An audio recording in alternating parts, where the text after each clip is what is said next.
Hi everyone! Bilang isang Shopee seller, nararanasan mo na bang mahirapan mag-adjust ng ads? Pumili ng keywords at i-track ang performance? Nakaka-overwhelm, di ba? Huwag mag-alala, may bagong ad management features na sa Big Seller na makakatulong sa'yo. Sa Big Seller mo mapapaangat ang visibility ng produkto mo, mamamanage ang ads, at mapapataas ang sales. Narito ang 5 simpleng hakbang para gumawa ng ads.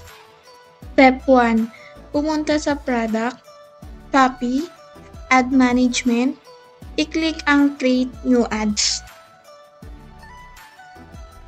Step 2.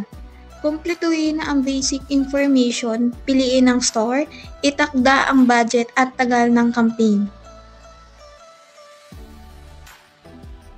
Step 3. Piliin ang ads product, may 2 option. Una, hayaan ang Shopee na automatikong pumili ng product at bidding method. Pangalawa, ikaw mismo ang pumili para sa mga advanced user or gusto mong tumarget ng top search placement. Step 4.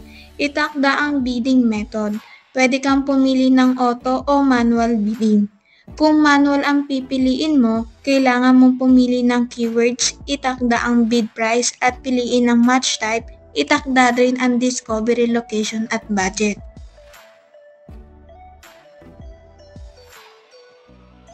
Step 5.